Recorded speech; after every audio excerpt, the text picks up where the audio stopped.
The crystal ashtray shattered against the bodyguard's skull before anyone in the room could breathe. He dropped, blood on white marble. Sienna Moretti stepped over him like he was furniture, grabbed the terrified waiter by his collar, and slammed him against the wall hard enough to knock a painting loose. $3,000 of wine pooled across the floor. Nobody moved. 20 people in that room, armed men, powerful men, men who had done terrible things without flinching, and every single one of them stared at their shoes.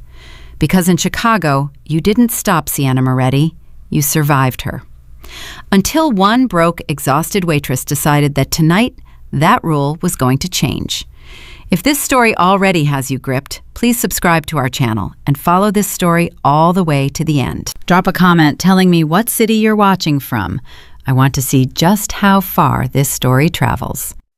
The night started the way most Tuesday nights did at the Sapphire Supper Club. Loud, expensive, and drenched in the kind of tension that only money and power can manufacture. The crystal chandeliers threw golden light across tables dressed in white linen. Jazz played low and smooth from the corner stage. Men in tailored suits whispered over amber glasses of whiskey, and women draped in silk laughed at things that weren't funny because laughing was what you did when you were afraid to stop smiling. Casey Rhodes had been working the floor for 6 hours straight. Her feet ached in the way that stops being a feeling and starts being a fact. Her uniform, black skirt, white blouse, had a coffee stain near the hem she'd been hiding behind her apron all night.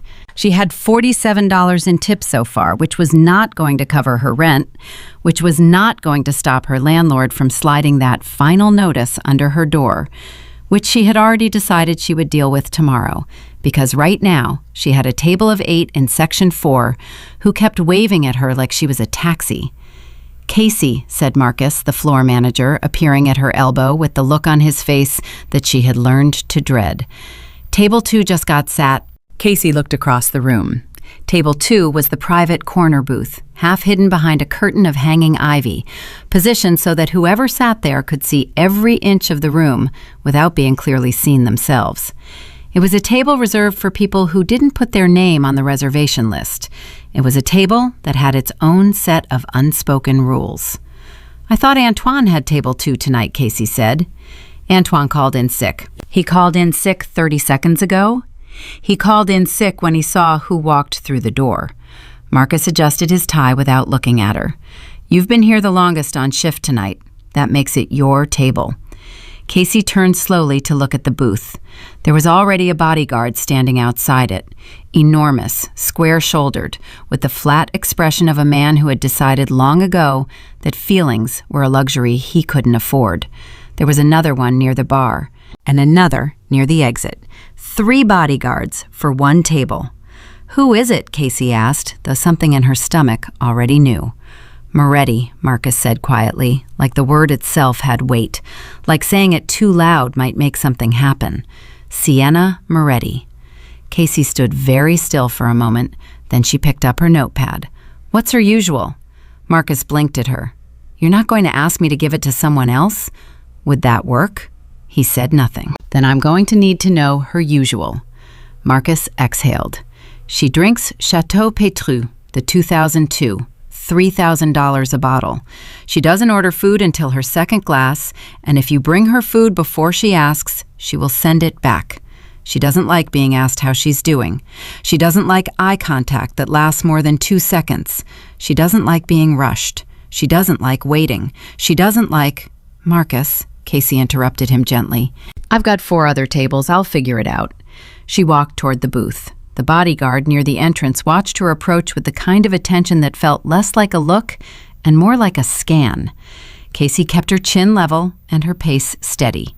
She had grown up in South Chicago, 3 blocks from a corner that was controlled by a different family than the Morettis, but operated by the same rules. She knew what it meant when men like this watched you walk toward them. It meant they were deciding whether you were a threat or a tool. She intended to be neither. She pushed the curtain aside and stepped into the booth's small private alcove. Sienna Moretti was 26 years old, and she looked like the kind of beautiful that has been polished and weaponized until it barely resembles something natural. Dark hair, sharp jaw, eyes the color of expensive cognac, warm on the surface and burning underneath. She was wearing a black dress that probably cost more than Casey's car.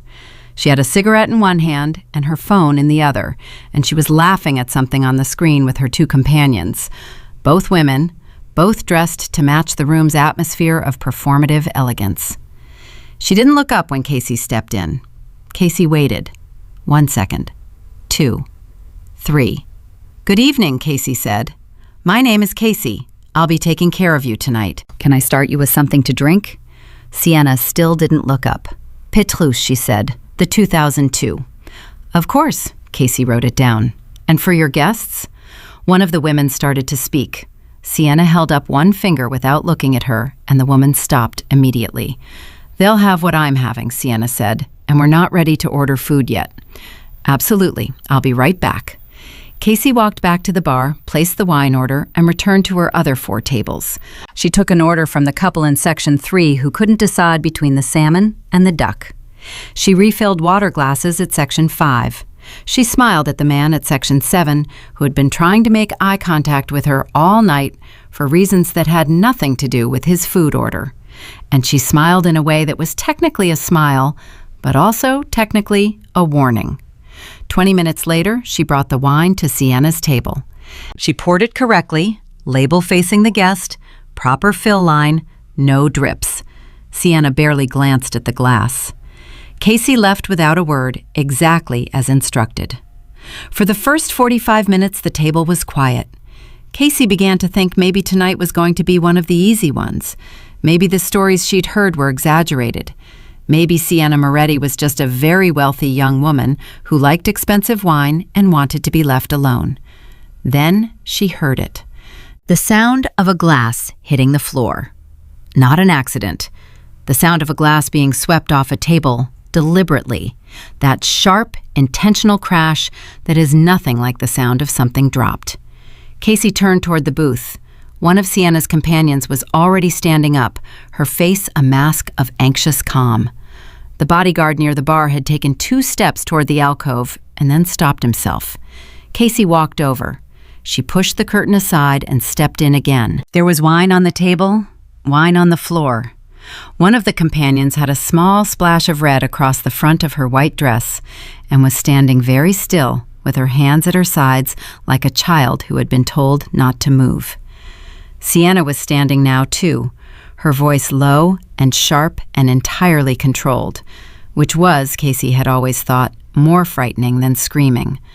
A woman who destroys things quietly has decided that she doesn't need an audience. "I told you," Sienna was saying to the companion with the stained dress, "not to reach across me. I told you specifically. Did I not tell you that?" "Sienna, I'm sorry. I was just—" "Did I not tell you that?" The woman's mouth closed. Casey cleared her throat. Sienna turned. For the first time that evening, her full attention landed on Casey. And it was the kind of attention that most people in this building had spent the whole night trying to avoid. It was direct and assessing and carried in it a very clear subtext. "Who are you, and why are you looking at me?" "I can get this cleaned up," Casey said, keeping her voice even, "and I can bring a club soda for your guest's dress. It's fresh. It should come right out." Sienna stared at her for a long moment. "Did I ask for your commentary on my evening?" "No, ma'am." "Then why are you still talking?" Casey held her gaze, not combatively, not submissively, just held it. "Because there's wine on the floor, and it's my job to address that." Something flickered across Sienna's face. It wasn't quite surprise. It was more like the micro-expression of someone who just registered an anomaly and hasn't yet decided what to do with it. "Clean it up then," Sienna said, and sat back down. Casey had the floor cleaned in 4 minutes. She brought the club soda. She poured a new glass of wine from the bottle. She did all of it without being asked and without saying a word more than was necessary. And when she left the second time, she felt Sienna's eyes follow her all the way back through the curtain. The real trouble started an hour later. Casey was running food to Section 5 when she heard the raised voice. It wasn't Sienna. It was one of the bodyguards, a thick-necked man with a shaved head speaking in a low, urgent tone, just outside the alcove curtain. And underneath his voice, threading through the jazz and the conversation and the clink of glassware, she could hear Sienna's voice. And this time, it was not quiet. Casey set the plates down, apologized to Section 5, and moved. When she got to the alcove, the bodyguard had his hand on the curtain, like he was trying to decide whether to go in.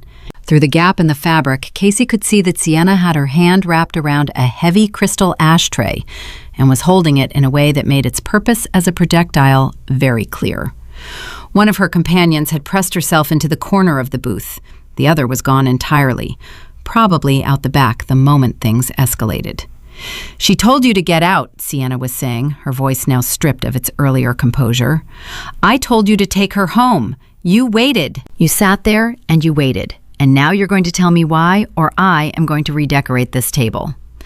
The person on the receiving end of this was the remaining companion, a young woman, barely 20, who was crying quietly, with her hands folded in her lap like she was waiting for a verdict.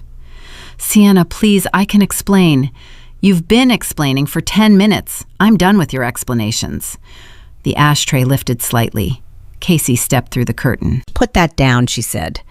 The entire room inside the alcove froze. Even the crying woman stopped making sound. The bodyguard, who had followed Casey through the curtain, grabbed her arm immediately. "Ma'am, you need to step out. Get your hand off me," Casey said calmly, without looking at him. He didn't let go. "I'm asking you politely," Casey said, and something in her voice, some undertone that was not quite a threat, but was the immediate predecessor to one, made him release her arm and take one step back. She looked at Sienna. Sienna was staring at her with an expression that Casey couldn't entirely read, part fury, part fascination, part the look of someone who has just encountered something that doesn't fit into any category they've previously established. "I don't know what's happening at this table," Casey said, keeping her voice steady and quiet, "and I don't need to know. But you are holding an ashtray over a 20-year-old girl who is scared, and that is not something I'm going to stand here and watch. So I'm asking you to put it down." The silence that followed was the kind that has physical weight. It pressed against the walls of the small alcove. It pressed against Casey's ribs. Sienna's hand didn't move. Case didn't look away. 5 seconds. 10. 15. And then Sienna Moretti set the ashtray down on the table. Not gently, not apologetically. She set it down with the deliberate care of someone making a choice, not being forced into one, and her eyes never left Casey's face. "Get her a car," Sienna said, still looking at Casey. The bodyguard understood immediately that she was talking to him, not about Casey, but about the young woman in the booth. He moved. The young woman gathered herself and left without a word, keeping her eyes down as she passed Casey. And then it was just the two of them. Casey became aware at that moment that the jazz had stopped, that the sound of conversation from the main floor had dimmed to something hushed and careful, the way sound changes when everyone in a room knows something has happened, but no one wants to acknowledge it directly. "You're new," Sienna said. "No, ma'am. I've been working here 3 years. Sienna tilted her head slightly. "Then you're stupid." "Possibly," Casey said. "Is there anything else I can get you this evening?" For a moment, just a moment, something pulled at the corner of Sienna's mouth. Not a smile exactly, the structural precursor to one, a twitch of something that hadn't decided yet whether it wanted to exist. "Another glass," Sienna said. Casey poured it. She was halfway back through the curtain when Sienna said, without looking up from her phone, "What's your name?" Casey paused. "Casey Rhodes." Sienna said nothing. Casey let the curtain fall behind her and walked back to the floor. Her hands were completely steady. Her heartbeat, on the other hand, had opinions. Marcus appeared at her side within 30 seconds. His face had the look of a man who had aged 3 years in the past 10 minutes. "What did you say to her?" he whispered. "I asked her to put the ashtray down." "Casey." "She did." Marcus opened his mouth, closed it, looked over at the alcove curtain like it might tell him something useful. "You understand that her father runs this city, right? That Dante Vesperi, the man who handles all their business, the man who made 2 city council members disappear last year, That man eats dinner here twice a week? I know who she is, Marcus. Then why? Because she was going to hurt someone. Casey picked up a tray of empty glasses. Do you need me on another table, or am I still on 2? Marcus stared at her. You're still on 2, he said, like he wasn't entirely sure that was the right answer. The rest of the evening at Sienna's table was almost unremarkable. She ordered food, the lamb barely touched. She drank most of the bottle.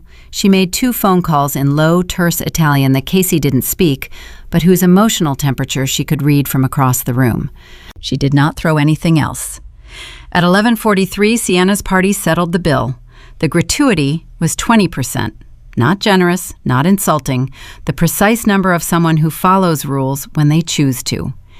Casey was clearing the booth when she found it, tucked under the base of the empty wine bottle. A business card. Not Sienna's. The card was matte black with silver lettering. It had a name on one side, Dante Vesperi, and a phone number on the other.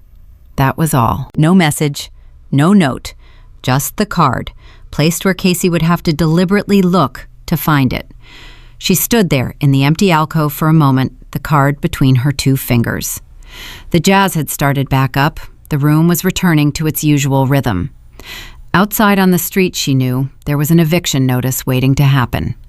There was $47 in tips. There was a life that had been slowly coming apart at the seams for 2 years, fraying at the edges in ways she had been managing and patching and refusing to examine too closely.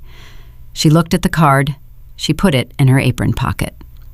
At 12:30, the last guests filtered out, and Casey started her side work, wiping down tables, restocking napkins, carrying the night's weight in her feet and her spine. Marcus found her in the back near the linen closet. You still have that card? He asked. Casey looked at him. How do you know about the card? Marcus rubbed the back of his neck. He didn't quite meet her eyes. He called, he said. Dante Vesperi. He called the club. He asked me to make sure you didn't throw it away. Casey absorbed this. He called the club. Within 20 minutes of them leaving, yes. To make sure I kept his card. Casey, Marcus's voice dropped. I don't know what happened at that table tonight, and I think I'm better off not knowing. But Dante Vesperi does not call people's employers to make sure they kept a business card unless he has a reason. And his reasons are not the kind you want to be involved in. I know, Casey said. Then you'll throw it away. She said nothing. Casey, Marcus stepped closer. For a moment, he looked less like her floor manager and more like a man who had been living in the orbit of powerful and dangerous people for long enough to know exactly what it looked like when someone was standing at the edge of something irreversible. I like you. You're the best server I've got. You're the only person on this floor who doesn't call in sick when the wrong people sit down. But whatever they want from you, it isn't just a job. These people don't offer just jobs. Casey folded the last napkin, set it on the stack. Good night, Marcus, she said. She walked out through the kitchen and into the alley behind the club. The Chicago night hitter. March cold, sharp as a slap, smelling of rain that hadn't decided to fall yet. She stood under the single overhead light and pulled her phone from her pocket. Then the card. She looked at the number for a long time. She thought about her apartment, about the notice under her door, about the $312 in her checking account and the $450 she owed by Friday. She thought about her sister and Joliet, who had stopped calling after the last conversation they'd had, which had ended badly. She thought about the way Sienna Moretti had set that ashtray down.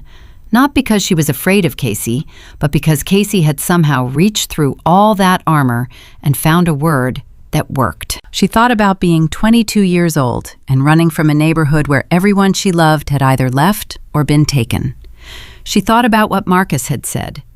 These people don't offer just jobs. She looked at the card one more time. Then she dialed the number. It rang twice. Rhodes, said the voice on the other end, low, measured, with an Italian undertone worn smooth by years of American practice. Not a question, a statement. He already knew who it was. You left your card, Casey said. You called, he said, which means you're either curious or desperate. Either way, we should meet. I don't do meetings with people I don't know. "You don't know me yet," he said, "but you handled Sienna Moretti tonight without getting hurt and without running, and that means you know something the last 7 people I hired didn't know. Meet me tomorrow, the Meridian Cafe on Wabash, 9 a.m., sit near the window." Casey was quiet for a moment. "What if I don't show up?" "Then you don't show up," he said, "but you'll wonder what I was going to say, and wondering is worse than knowing." The line went dead. Casey stood in the alley for another minute, the phone in one hand and the card in the other, the March wind pressing in from the east like it had an opinion. Then she put the card in her wallet, not her apron, her wallet, where things she intended to keep lived alongside the things she couldn't afford to lose. She walked home through streets she'd known since she was a child, cracked sidewalks and corner stores with their gates half down, the particular lonely dignity of a neighborhood that's been overlooked so long it stopped expecting otherwise. She passed the bodega on Halstead where Ricky, who'd been shot in 2019, used to buy her Takis after school. She passed the overpass where she and Marco had hidden from a storm in 2011 and thought for about 45 minutes that they were in love. She didn't think about the Morettis. She thought about the look on Sienna's face when she'd put down the ashtray. Not anger, not surrender. Something harder to name. Something that lived in the space between being seen and not knowing what to do with it. Casey unlocked the door to her apartment on the 3rd floor of a building that smelled permanently of the downstairs neighbors' cooking and the slow, patient presence of water damage. The notice was on her mat, white envelope, red lettering in the window. She picked it up without opening it, set it on the counter, and changed out of her uniform in the dark because she'd been too tired to pay the electric bill and the lamp in her bedroom had been dead for 3 days. She lay down on her bed. She looked at the ceiling. Somewhere outside, Chicago made its usual sounds. A car horn, a siren, the low percussion of a city that never quite goes silent. The sounds she'd fallen asleep to for 29 years. The sounds of a life that had its arms crossed, waiting for her to do something differently. 9 a.m., the Meridian Cafe on Wabash. She closed her eyes. She was already there. She was at the Meridian Cafe at 8:52. Not because she was eager, because she had learned a long time ago that being early to something you're afraid of is the only way to stop fear from making the decision for you. She chose a table near the window, ordered black coffee, and sat with her hands wrapped around the mug like it was the last warm thing on earth. The cafe was the kind of place that had been on that corner long enough to stop trying to impress anyone. Wood-paneled walls, booths with cracked vinyl, a counter where 3 older men ate eggs in comfortable silence. Outside on Wabash, the morning moved the way Chicago mornings do in March. Gray, deliberate, with a wind that had no patience for anyone who hadn't dressed for it. Casey had dressed for it. She had also dressed for the meeting. Clean jeans, a dark blouse, her good jacket, the one she kept folded under her bed for occasions that required her to look like someone who had things together. She told herself the jacket was practical. She knew it was armor. At 9:01, Dante Vesperi walked through the door. She recognized him, not from a photo. She'd never seen a photo, but from the way the room changed when he entered it. Not dramatically, not the way a storm announces itself, more the way a barometric pressure shifts before weather arrives, a subtle tightening, an instinctive awareness that something significant had just joined the space. The man at the counter looked up from his eggs and looked back down again with a little too much care. The waitress behind the bar became very interested in the coffee machine. Dante Vesperi was somewhere in his late 30s. He was not as large as the bodyguards from the night before, but he was the kind of man whose physical presence didn't require size to make itself known. He wore a charcoal coat, no tie, dark eyes that moved across the room in the practiced way of someone who has spent years calculating exits. He found Casey at the window in approximately 1 second and walked directly to her table without looking anywhere else. He sat down across from her. He did not take off his coat. He did not order anything. He put his hands flat on the table and looked at her with an expression that was professionally neutral in a way that felt almost aggressive. "You're earlier than I expected," he said. "You're later than you said," Casey replied. Something shifted in his eyes. Not quite amusement, but adjacent to it. What did she say to you? After, when the girl left. She asked my name. That's all? That's all. Dante was quiet for a moment. Outside, a bus groaned past the window. She's asked 3 names in the last 2 years, he said. The first one quit the same night. The second one is currently in a hospital in Naperville with a dislocated shoulder. The third one, he paused. The third one decided the money wasn't worth it and moved to Phoenix. Casey looked at him steadily. Is that a warning or a job description? Both. He leaned forward slightly. I want to hire you, not as a waitress, as a handler. Casey set down her mug. A handler. Someone who stays with Sienna, manages her schedule, keeps her from doing things that create problems my organization cannot afford. He said it the way a man says something he has said many times, efficiently, without apology, without the performance of softening. You have something the others didn't have. She put down the ashtray.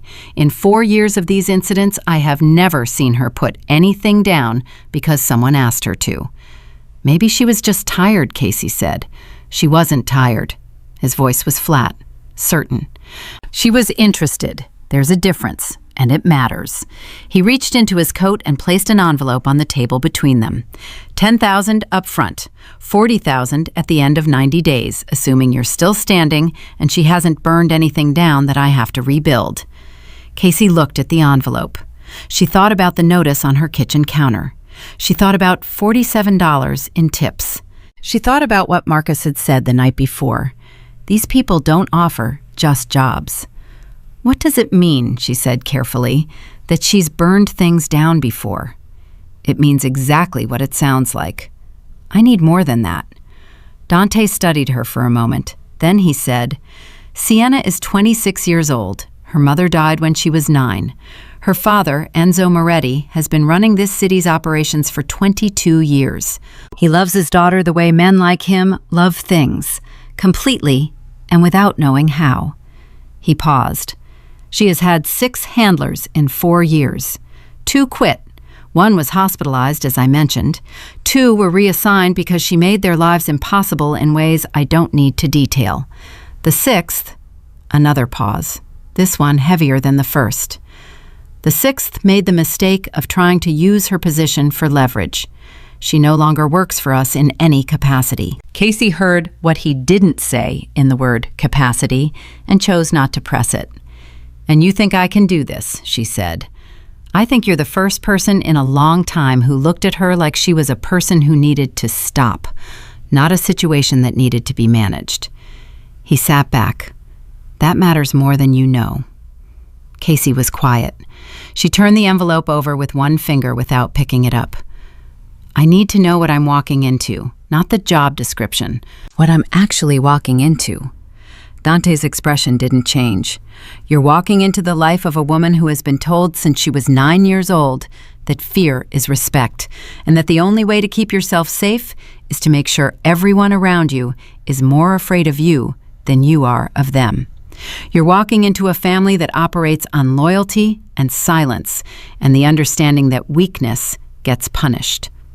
He let that settle. And you're walking into a situation that has gotten more complicated in the last 3 weeks, which is part of the reason why the timing of last night matters to me. Casey's attention sharpened. Complicated how? For the first time, something crossed Dante's face that wasn't professional neutrality, a tightness around the jaw, a fractional narrowing of the eyes. Someone has been moving against the Moretti family, quietly, the kind of movement that doesn't make noise until it's too late. 2 of our street-level operations have been hit. One of our accountants went missing 10 days ago. He looked at her directly. Someone got close enough to our inner circle to know things they shouldn't know. And Sienna, who has no operational role, who is not involved in the business, has been out in public every night for the past 3 weeks in ways that make her visible, vulnerable. She doesn't know she's being watched. She doesn't know there's a reason she shouldn't be. Casey felt the air in the cafe change. You want me to keep her safe, not just managed. Both things are the same job, Dante said. They're not the same job, Casey said. One is a babysitter. The other is a bodyguard. I have bodyguards. They follow instructions. None of them have gotten Sienna to put anything down. He pushed the envelope an inch closer. I need someone she'll actually listen to, which means I need you. Casey sat with that for a long moment. The coffee had gone lukewarm. Outside, someone was arguing with a parking meter. Chicago continued doing what it always did, existing at full volume, indifferent to the weight of anyone's decisions. She picked up the envelope. I have conditions, she said. Dante said nothing, which she was beginning to understand was his way of saying, go ahead. I don't carry a weapon I haven't agreed to carry. I don't cover up anything that puts someone innocent in danger. And if I tell you she needs something, space, distance, whatever it is, you don't override me to manage an image. If I'm the one she listens to, then I need you to back that up. Dante looked at her for a long moment. You've done something like this before. It wasn't a question. Casey didn't answer it. Those conditions are acceptable, he said, and stood. He put a card on the table, this one different from the one he'd left at the Sapphire. A handwritten address. Tonight, 7 o'clock. Don't be late this time. He walked out without looking back. The room exhaled around him like a held breath releasing. The man at the counter looked up from his eggs again, watched the door close, and went back to his breakfast. Casey sat alone at the window table for another 10 minutes. She drank the cold coffee.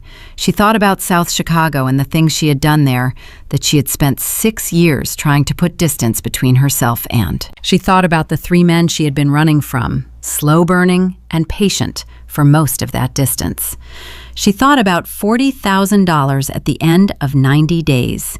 She put the envelope in her jacket pocket, the good one, with the interior zipper, and walked out into the March wind. The address on the card turned out to be a brownstone in Lincoln Park, the kind of neighborhood where the trees were older than the money, and the houses had stopped pretending to be humble about themselves.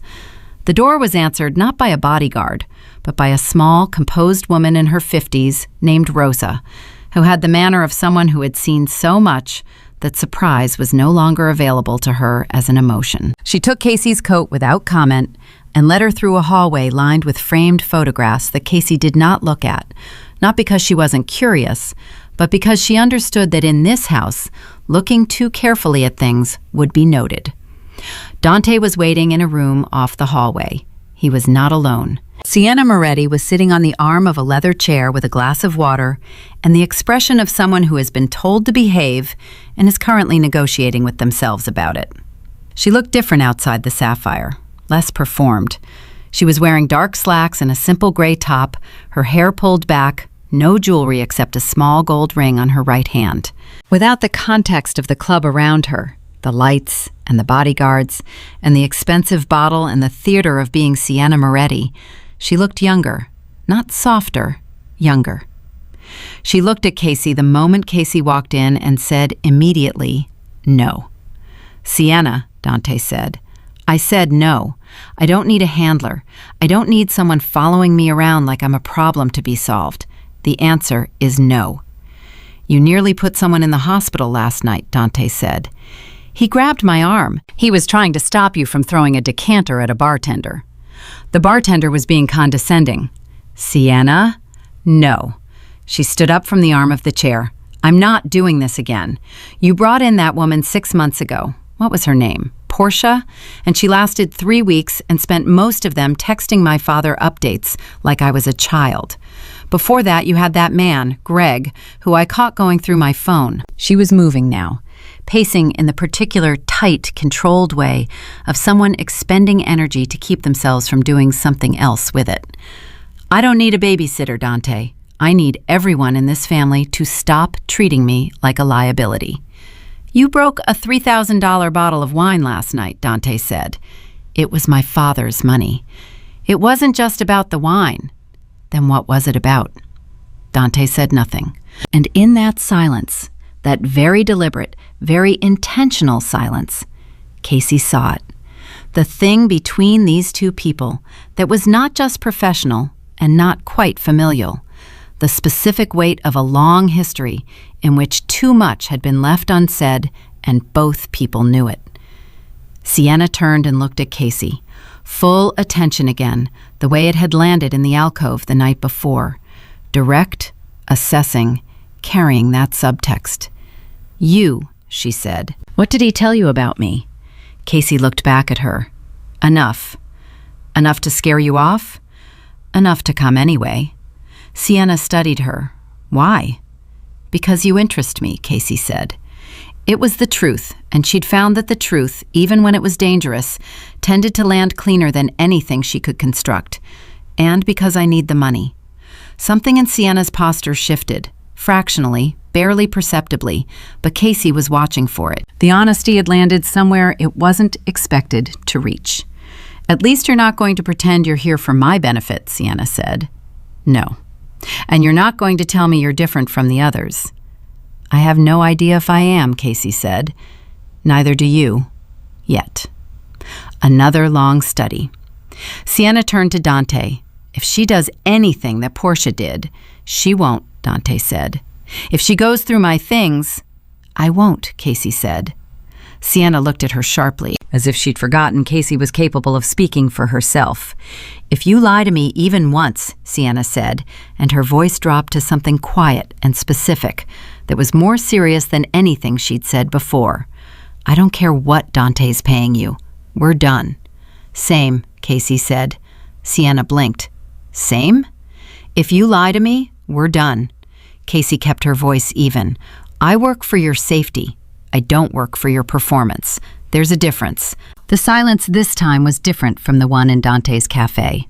This one didn't press, it opened, like a room with a window suddenly unlatched. Sienna set down the glass of water on the side table. She picked up her jacket from the back of the chair. "Fine," she said. And it wasn't exactly an agreement, and wasn't exactly a surrender, and was entirely Sienna, something that kept its pride while conceding the ground. "But I'm not changing my schedule." "I didn't ask you to," Casey said. Sienna paused at the door. She looked back once, not at Dante but at Casey, with an expression that Casey filed away for later, to examine when she had time and quiet. Then she left the room. Her footsteps receded up the stairs. Dante looked at Casey. "That went better than I expected." "It went fine," Casey said. "She said fine," Dante said. She hasn't said fine to anything in 8 months. Fine, from Sienna, is a standing ovation. Casey chose not to respond to that. "I need to know who's watching her. Specifically, not generally." The shift in Dante was immediate. The marginal openness that the last few minutes had produced closed back down to its default. Controlled, careful, professionally contained. "What makes you ask?" "You told me this morning that she's been visible in ways that make her vulnerable. That means you already know someone's watching. I need to know who."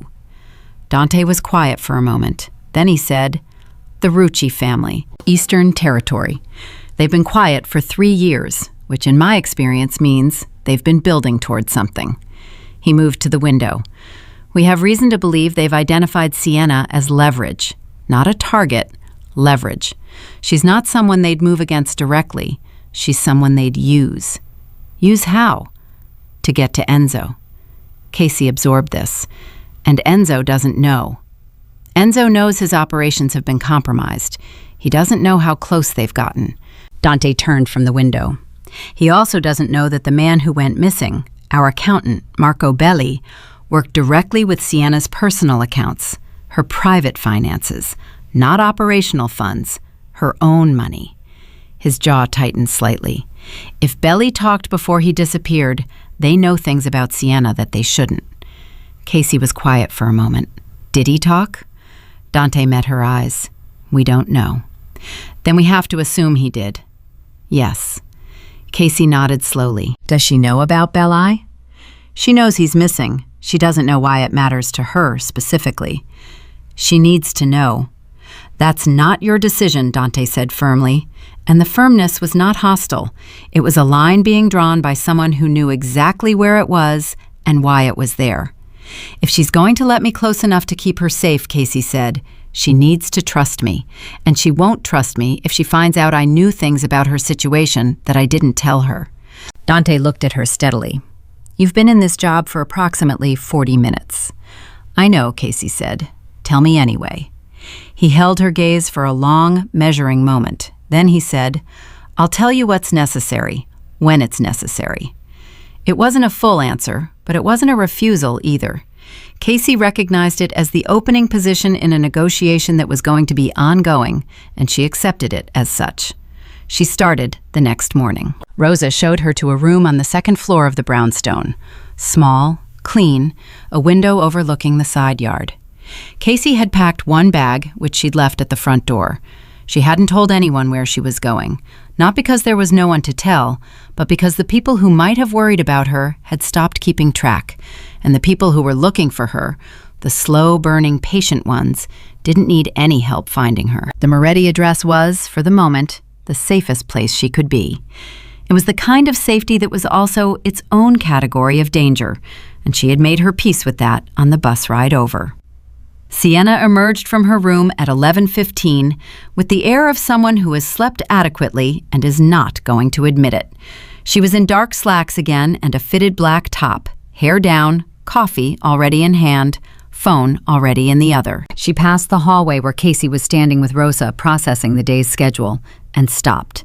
She looked at Casey, then at the bag near the wall.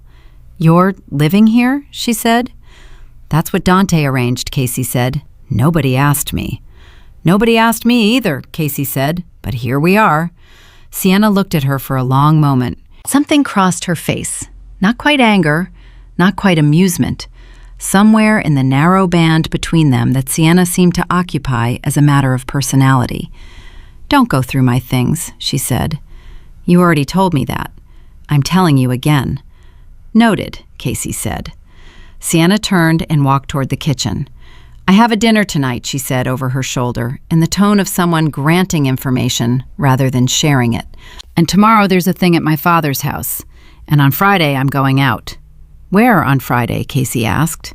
Sienna stopped walking, turned halfway. "Excuse me?"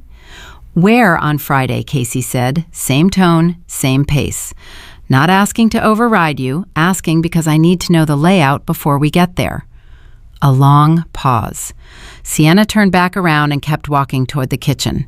"Club Nero," she said, on Rush. Casey knew the name. Everyone who'd grown up in Chicago knew the name. Club Nero was where the city's money went to perform itself on a Friday night. Sharp suits, sharper drinks, and underneath all of it, a current of the kind of business that didn't get conducted in offices. She also knew that Club Nero sat 2 blocks from a building that the Rucci family had owned for 11 years under a series of shell companies that her former life had given her some familiarity with. She said none of this. "Okay," she said, "Friday, Club Nero." From the kitchen, the sound of Sienna opening a cabinet. Then, at a different register, quieter, just barely audible from the hallway, "Rosa says you grew up South Side." Casey looked at the closed kitchen door. "Rosa talks a lot." "Rosa talks to me," Sienna said. "There's a difference." A pause, the sound of the coffee maker. "South Side is Rucci territory." Casey's pulse shifted, once, controlled. "Parts of it," she said carefully. From the kitchen, nothing for a moment. Then, "Don't lie to me, Casey Rhodes." Casey walked to the kitchen doorway. Sienna was at the counter, back turned, both hands flat on the surface. Not making coffee, just standing. "I'm not lying to you," Casey said. "You're not telling me everything," Sienna said. She turned around. Her eyes were direct and hard and carrying something underneath them. Not quite fear, but fear's older cousin, anticipation. "There's a difference."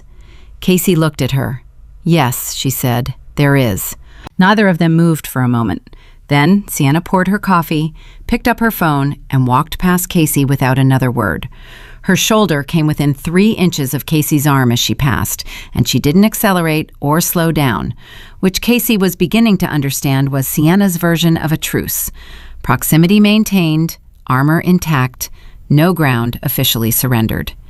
Casey stood in the kitchen doorway and listened to her walk away up the stairs. Outside, Chicago was doing what it did, the wind off the lake pressing at the windows, the city continuing its business, loud and relentless, and entirely indifferent to what had just started inside this house. Casey walked to the window. She looked out at the street below, the parked cars, the bare trees, the ordinary surface of an ordinary March morning. She saw the black sedan, parked on the far side of the street, facing the wrong direction for the flow of traffic, engine running. No plates visible from this angle. It had been there when she arrived. It was still there now. She watched it for 30 seconds. It didn't move. She stepped back from the window. She thought about what Dante had said. They know things about Sienna that they shouldn't. She thought about Sienna's back at the kitchen counter, both hands flat, something underneath her voice that sounded too much like someone who already suspected they were standing in the middle of something they couldn't name yet. She thought about Club Nero on Friday, 2 blocks from a building that she knew, in her bones, was not just a building. She pulled out her phone. She did not call Dante, not yet. She sent a single text to a number she had not used in 16 months, to a person she had left behind in South Chicago along with everything else she'd tried to bury. 3 words, just 3. They're here already. She put the phone in her pocket. She went to find Rosa and asked her for a key to the front door. Rosa gave her 2. The reply came back in 11 minutes. Not a text, a call. 1 ring, then a voice Casey hadn't heard in 16 months. Low, careful, and carrying the particular tension of someone who had been waiting for a shoe to drop and just heard it hit the floor. "Where are you?" Danny Reyes said. "Lincoln Park," Casey said. She had stepped into the small second-floor room, door closed, voice low. Moretti house. A silence on the other end that was not empty. "Casey, I know. You know what that means. If they're already watching the house, I know what it means, Danny. Then why are you still inside it?" She didn't answer that immediately. She walked to the window and looked down at the street again. The black sedan was gone, which was somehow worse than if it had stayed. "Because I made a commitment," she said. Danny exhaled. It was the exhale of a man who had known Casey Rhodes for most of his adult life and understood that arguing with her about commitments was approximately as productive as arguing with weather. "How long have they been sitting on the house?" "I don't know. I only arrived this morning." "Do the Morettis know?" "I haven't told Dante yet." "Casey, I wanted to talk to you first." She kept her voice even. "The accountant who went missing, Marco Belli, does that name mean anything to you?" Another silence, different from the first, more deliberate. "Where did you hear that name?" "From Dante." "Dante told you about Belli." Danny's voice had changed, tighter, more careful.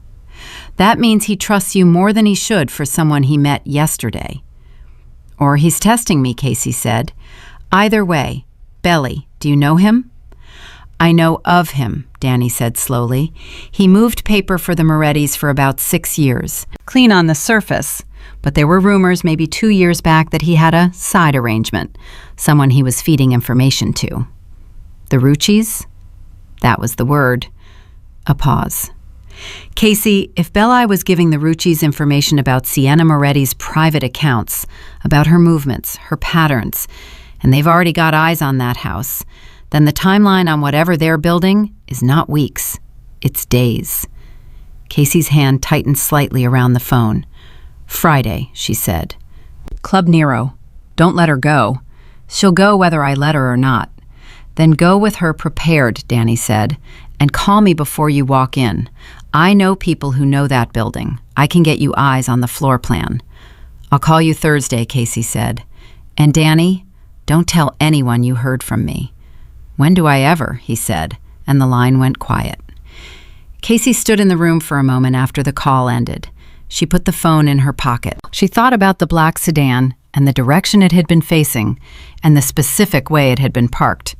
Not like surveillance from inside, but like a message, a reminder. We know where she is. We've always known. She thought about Sienna in the kitchen that morning, both hands flat on the counter. "Don't lie to me, Casey Rhodes."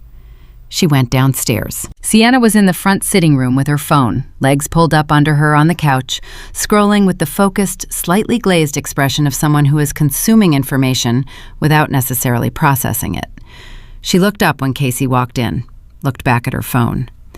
"The sedan that was parked across the street this morning," Casey said without preamble. Sienna's scrolling stopped. What sedan? Black, no front plate visible, engine running. Parked facing the wrong direction. Sienna put the phone down. Slowly. The way you put something down when you need both hands free to handle what comes next. How long was it there?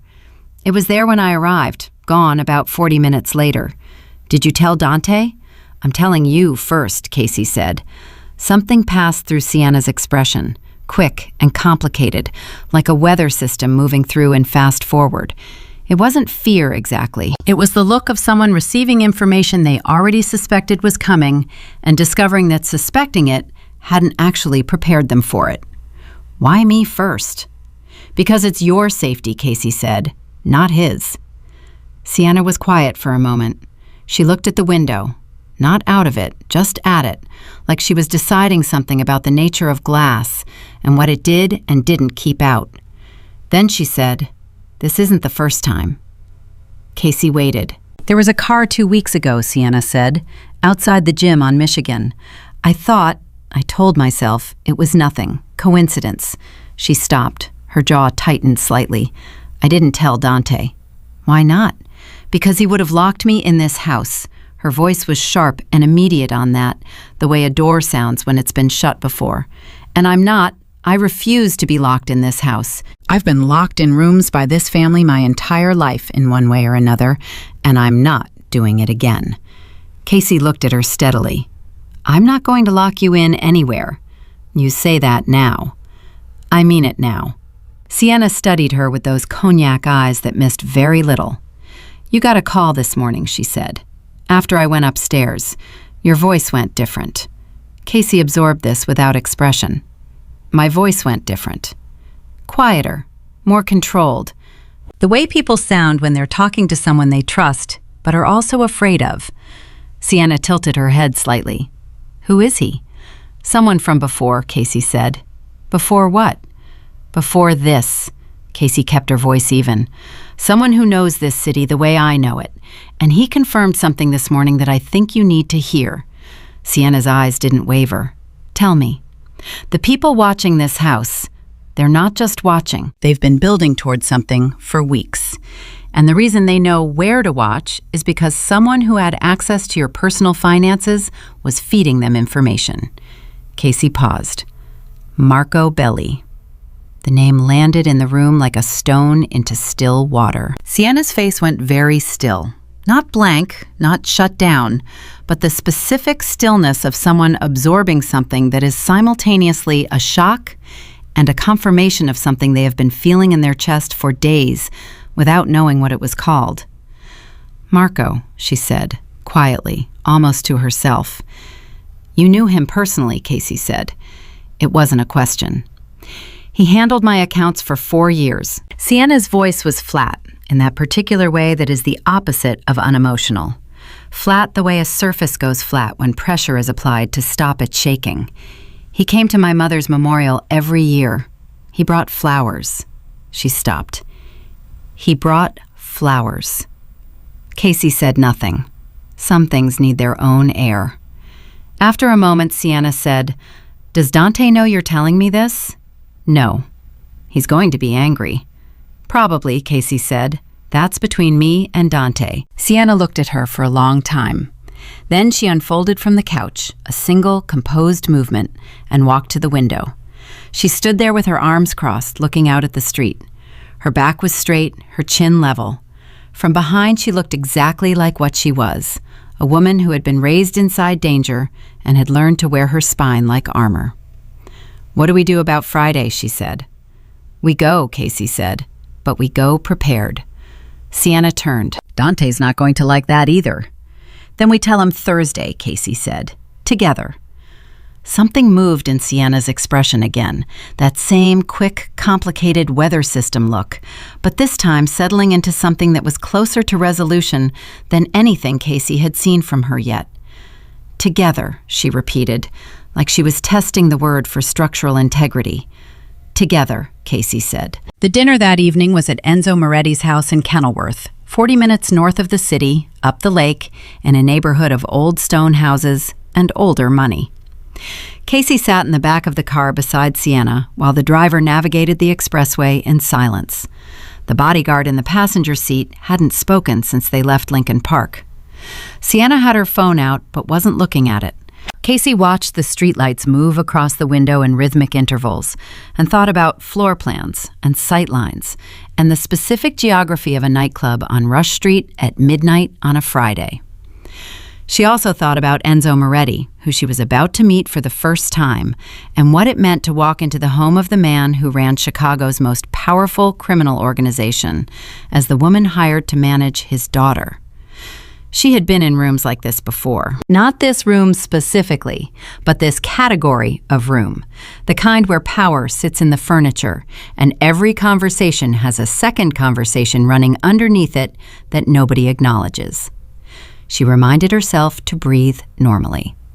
Enzo Moretti was 61 years old and looked like a man who had spent those years collecting gravity rather than losing it. He was broad, not tall, with silver black hair and hands that looked like they remembered things his face had decided not to show. He met them in the foyer, not because he had been waiting, but because he moved through his house with the ease of someone for whom every room arrives at the right moment. He looked at Sienna first, the way he always looked at Sienna first, with an expression that was so openly full of something, love, fear, possession, grief, that it was almost hard to witness. "Bella," he said, and kissed her cheek, and Sienna received it with the practiced ease of a woman who has spent a lifetime accepting affection from a man she both loves completely and resents precisely. Then he looked at Casey. "You're the one from the Sapphire," he said. "Yes, sir," Casey said. He studied her for a moment with eyes that had the same quality as Sienna's, warm surface, burning underneath, and then said simply, "Good," and walked toward the dining room. Casey and Sienna exchanged a glance. Sienna said, "Don't read too much into it." Casey said, "I'm not reading anything. I'm watching everything." The dinner was 6 people. Enzo, Sienna, 2 men who were introduced by first names only, a woman named Elena who had the careful posture of a lawyer who has learned to take up exactly the amount of space that is useful and no more, and a young man at the far end of the table who said nothing for the first 40 minutes and then said too much. His name was Tomas. He was maybe 23, dark-eyed, the kind of handsome that has been told it's handsome too many times. He worked for one of the men with first names only, a detail established early and reinforced by where he sat and how he waited before speaking. But the 41st minute of dinner, something shifted in him. He looked at Sienna, and his expression did a thing that Casey clocked immediately and filed with extreme seriousness. It was not attraction. It was recognition. The look of someone who knows something the person across from them doesn't know they know. Casey picked up her water glass. She turned it slightly in her hand. She did not look at Tomas directly again, but she kept him in her peripheral vision for the remainder of the meal without ever appearing to. After dinner, while Enzo and the 2 named men moved to a study, and Elena excused herself, and Sienna went to the kitchen to find Rosa, who apparently had a parallel presence at both the Lincoln Park house and Kenilworth, a fact Casey logged without comment, Casey moved through the ground floor on the pretext of finding the bathroom. She found Tomas in the hallway instead. He was on his phone. He ended the call the moment he saw her, not smoothly, not with the casual conclusion of someone finishing a conversation, but abruptly, the way you end a call when you're not supposed to be making it. "Wrong turn," he said. "Bathroom," Casey said. "Down the hall left," he said, and his voice was perfectly normal. His eyes were not. They were doing the calculation that Casey recognized from 16 months of running, the specific math of someone trying to determine how much you saw and what you're going to do with it. "Thanks," Casey said, and walked past him. In the bathroom, she texted Danny. Single line, new variable. Male, early 20s, named Tomas, works for Moretti Associate. Made a call he cut when he saw me. Danny's reply came in 4 minutes. "I'll look into it." Casey washed her hands and looked at herself in the mirror for exactly 3 seconds, not out of vanity, but out of the specific discipline of a woman who has learned to check in with herself at high-pressure moments before the pressure accumulates into something that affects her judgment. She looked fine. She felt like a woman standing on ice that was thinner than anyone in this house knew. She went back to the dining room. On the ride home, Sienna was quiet for most of the 40 minutes. Then, somewhere on the expressway south, with the city lights building on the horizon like a promise or a threat, depending on your history with it, she said, "Tomas." Casey looked at her. "He was watching you," Sienna said, "at dinner." "I noticed," Casey said. "Not the way men usually watch women." Sienna's voice was precise. She had her arms crossed and was looking at the back of the driver's seat, not at Casey, with the expression of someone assembling pieces of something. The way people watch someone when they're trying to figure out what they're doing in a room they didn't expect to find them in. "You notice that," Casey said. "I notice everything," Sienna said quietly. "I just usually don't say it." Casey held this, the hum of the car, the city coming closer. "Do you know who he works for?" Casey asked. "Carmine Rucci's people use Benedetto as a front name," Sienna said. "The man he came with tonight, one of the two. His name is not actually Lorenzo. It's Stefano Ricci. He runs property acquisition for Benedetto Holdings." Casey stared at her. Sienna finally turned to look at her. Her expression was completely composed. "Dante thinks I don't know anything about the operational side," she said. "That's because Dante tells me what he thinks I need to know and stops there." She paused. "My father has been having dinner with men connected to the Rucci family for 6 weeks. He thinks it's a negotiation. I think it's something else." Casey's mind was moving at speed now, pieces clicking into place with the cold precision of understanding something dangerous. "You think Tomas is Rucci." "I think Tomas has been in that house 4 times in 6 weeks, Sienna said.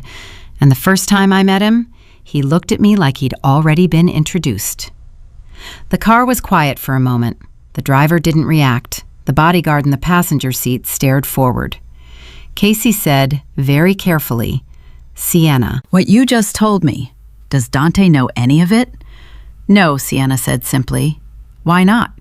"Because until 3 days ago, I didn't have anyone to tell it to who wouldn't go straight to my father." She looked back at the window, "and my father is the variable I'm not sure about yet." The words hit Casey like cold water. She sat with them for a full 30 seconds, feeling their weight, their implication, the precise shape of what Sienna was and wasn't saying. Enzo Moretti, who ran this city, who Dante served, who was the reason the Moretti name meant what it meant, was meeting with men connected to the people who were building something against his own family.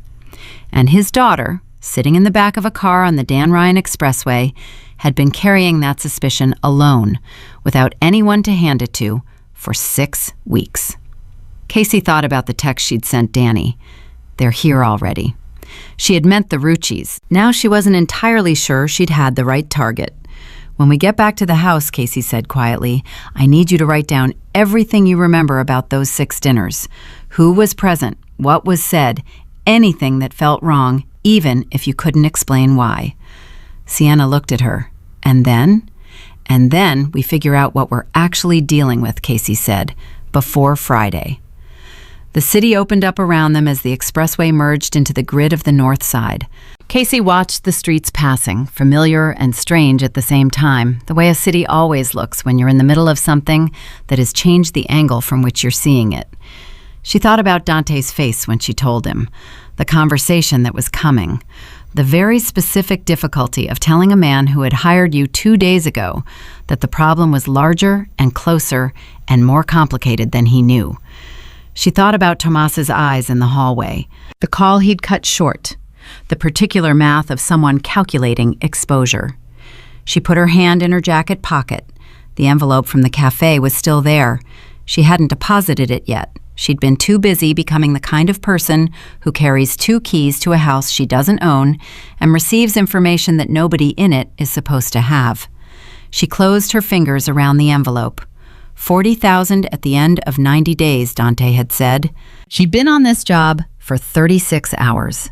She was already in the middle of something that 36 hours ago she hadn't known existed. And somewhere below the fear of it, below the calculation and the wariness and the careful inventory of how much she knew and how much she didn't, There was something else, something she hadn't felt in a long time. The sensation of being exactly in the place where her particular skill set met a problem that actually needed it. She didn't have a name for it that wasn't dangerous. She let it sit there anyway. The car pulled up to the Lincoln Park house. The driver cut the engine. Sienna got out first, and Casey followed, and as they walked up the front steps in the cold March air, Sienna said, without looking back, "Thank you for telling me about Belli." "You deserve to know," Casey said. "Most people wouldn't have thought so." "Most people aren't doing this job right," Casey said. Sienna stopped at the door. She turned slightly, not quite facing Casey, looking at a point somewhere between the door and the street, with the expression of someone who is about to say something they haven't decided to say yet. "My mother used to say," she said slowly, "that the most dangerous person in any room is the one who has nothing left to be afraid of losing." She paused. "I used to think she meant it as a warning." Casey waited.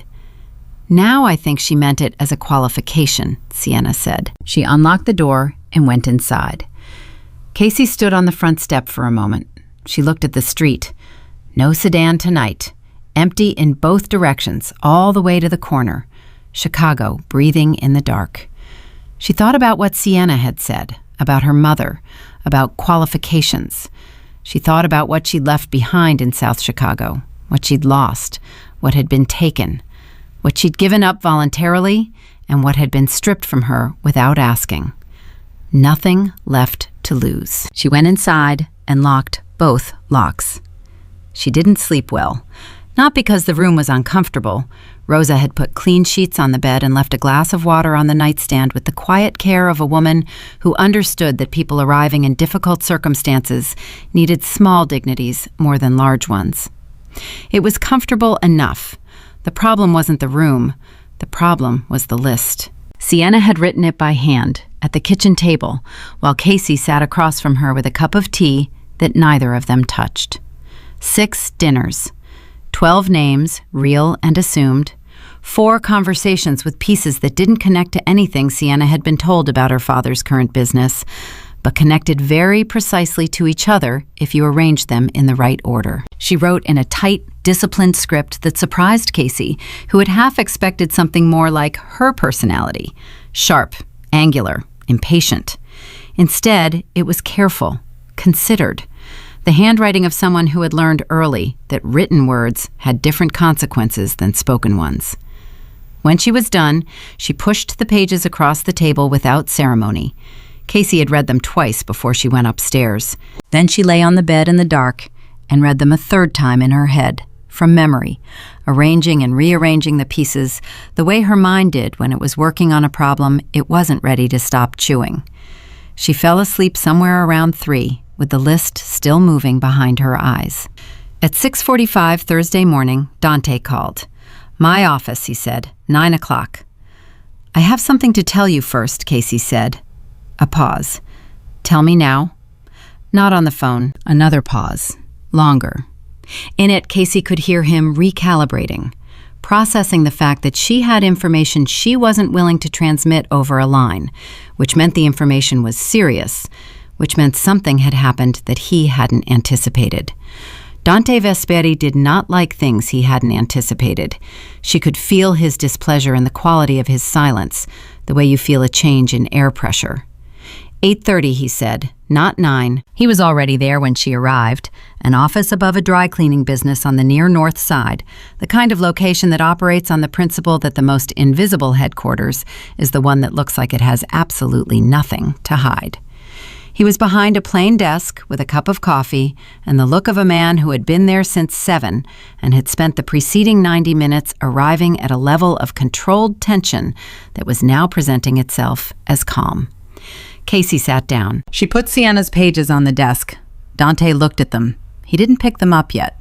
He looked at Casey. "She wrote these?" "Last night, after dinner in Kenilworth." His jaw tightened.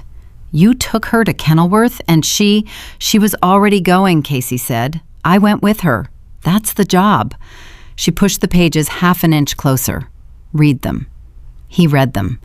Casey watched his face while he did. The controlled tension didn't break. Men like Dante didn't break in front of people they were still evaluating. But it shifted, reorganized itself around something new and heavier. When he finished the third page, he set the papers down with a care that was itself a form of reaction. "She's been sitting on this for 6 weeks," he said. "She didn't have anyone to hand it to," Casey said. "Until now." Dante looked at her steadily. There was something in his expression that was not quite gratitude and not quite discomfort, and lived exactly in the overlap between respecting someone's judgment and resenting that they'd had to use it because you hadn't. "Stefano Ricci," he said. "You know him." "I know of him." He stood up, moved to the window, the same instinct Casey had noticed at the Meridian, the way he thought better on his feet facing outward. "Benedetto Holdings is a Rucci front. We've known that for 3 years. What we didn't know, what I did not know, is that Enzo has been sitting across a dinner table from their people for 6 weeks. He stopped. He told me he was meeting with independent property investors from the East Side. Casey let that sit for a moment. Is it possible he doesn't know who they are? Dante turned from the window. The look on his face answered the question before his mouth did. Enzo Moretti has been running this city for 22 years. He knows every player, every front company, every name behind a name within 300 miles. He paused.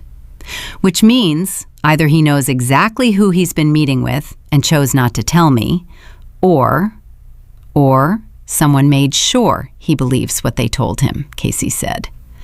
The silence that followed had real weight. Dante picked up Sienna's pages again. He looked at the name Tomas, which Sienna had circled without being asked to, an instinct that Casey had noticed and respected. "The young one," he said. "He made a call in the hallway last night and cut it when he saw me," Casey said. And Sienna said the first time she met him, he looked at her like he already knew who she was. Dante set the pages down again. He pressed his hands flat on the desk, the same gesture Casey had seen from Sienna at the kitchen counter. And for a moment, the similarity between these two people, who had spent years in complicated proximity to each other, was so exact that it almost stopped her breath. "If Tomas is Rucci's man on the inside," Dante said carefully, "then the question isn't just what they know. The question is what Enzo has been telling them." Casey said nothing. She let him get there on his own. He got there. She watched him get there. The particular stillness of a man arriving at a conclusion he would have given a great deal not to arrive at. "I need to talk to Enzo," he said. "Carefully," Casey said. "I know how to talk to Enzo," he said sharply. Then, a beat later, with the fractional adjustment of a man who had snapped at someone he shouldn't have, "I need to know what he knows and what he's been told, without telling him that I'm asking. If he's been compromised, if Tomas or Ricci or anyone in that chain has gotten into his confidence in a way that's affected his judgment, then telling him directly that I'm suspicious puts the whole conversation at risk." "I can go back to Kenilworth tonight," Casey said. Dante looked at her. "Sienna goes to her father's house regularly. It won't look like anything. And Enzo talked to me last night. He looked at me, decided something, and moved on. He doesn't have a read on me yet, which means I have a window before he does." She kept her voice even. "Let me go back with her tonight. I'll listen." "You'll listen," Dante repeated. "That's what I said." He studied her for a long moment with those dark, measuring eyes. "You have a specific skill set," he said, "that you haven't fully disclosed." "I have useful experience," Casey said carefully, "that I'm using. From South Chicago. From before." She held his gaze. "Do you want me to go or not?" He was quiet for 4 full seconds. Then he said, "Go. But Casey, nothing you hear in that house goes anywhere except back to me. Not to Danny Reyes, not to anyone else from whatever chapter of your life you're drawing on for this." Casey went very still. "How do you know that name?" "I know your name," Dante said simply. "I know where you grew up. I know who you ran with and who you ran from, and why you've been working tables in Lincoln Park for 2 years instead of something that uses what you actually know how to do. He wasn't harsh about it. He wasn't threatening. He was stating facts the way a man states facts when he wants you to understand that he has done his homework and that the homework has consequences. I hired you because of what I found, not despite it. Casey sat with this. The specific discomfort of being fully known by someone you've only just met was something she hadn't felt in a long time, and she didn't enjoy it. But she also recognized it for what it was, not a trap, not leverage, a declaration of terms. He knew. He'd hired her anyway, which meant the knowing was the point, not the secret. Danny Reyes is not a liability, she said. He's a variable I can't control, Dante said, which in my world amounts to the same thing. In your world, Casey said. Not in mine. They looked at each other across the plain desk in the room above the dry cleaners on the near north side, and the air between them had the quality of two people establishing a border, not aggressively, not with hostility, but with the precision of mutual recognition. You go this far, and I go this far, and we agree that the line exists, even if we don't agree on everything that follows from it. Go to Kenilworth tonight, Dante said finally, and don't do anything that forces my hand before I've had time to use it. Casey picked up her jacket and left. By 4 p.m, Danny had called back.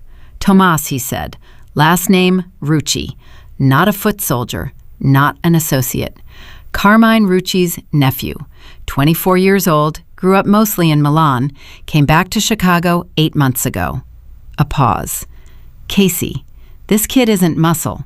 He's the next generation of management. If Carmine sent him into Enzo's dinner table, he's not there for information. He's there to establish a relationship. A relationship, Casey said. A transition, Danny said. The kind where one family absorbs another's operations so slowly that by the time anyone notices, the paperwork is already signed. Casey stood in the upstairs hallway of the Lincoln Park house with her hand on the wall. The implications arranged themselves in cold sequence. Not a hostile takeover, a seduction. Enzo Moretti, 61 years old and grieving in ways that powerful men grieve, quietly, privately, in ways that never fully heal. Being slowly, carefully, warmly brought into a circle that was designed to swallow him whole. The accountant, she said. Belli. Belli wasn't feeding them financial information, Danny said. I got more on this today. Belli was feeding them something else. Sienna's schedule, her routines, her social patterns. A pause that felt like a held breath. They're not going to use Sienna against Enzo. They don't need to. Enzo is already moving toward them voluntarily. Another pause, heavier. Sienna is the backup plan. Explain that, Casey said, and her voice had gone to the flat, controlled register she used when something frightened her and she needed to make sure the fear didn't reach the surface. If Enzo signs on willingly, great. Rucci's absorb Moretti operations from the inside, everyone shakes hands, Chicago changes hands quietly. But if Enzo resists, if he wakes up to what's happening and pushes back, they need something to make him stop. Danny's voice was careful. A man who runs a city can survive a war. A man who has only one daughter, and that daughter is somewhere she shouldn't be, on a night when things go wrong. Stop, Casey said. Casey, I heard you. She closed her eyes for exactly 2 seconds. Friday, she said. Club Nero. You cannot let her go on Friday.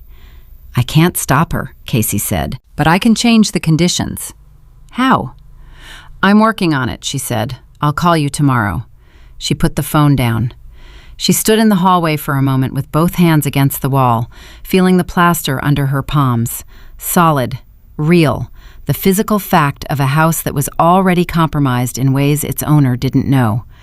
Then she pushed off the wall and walked down the hall to Sienna's room. She knocked. 2 knocks. Not 3. She had already figured out that Sienna registered the rhythm of a knock the way some people register tone of voice. It told her something about what was coming before the door opened. Come in, Sienna said.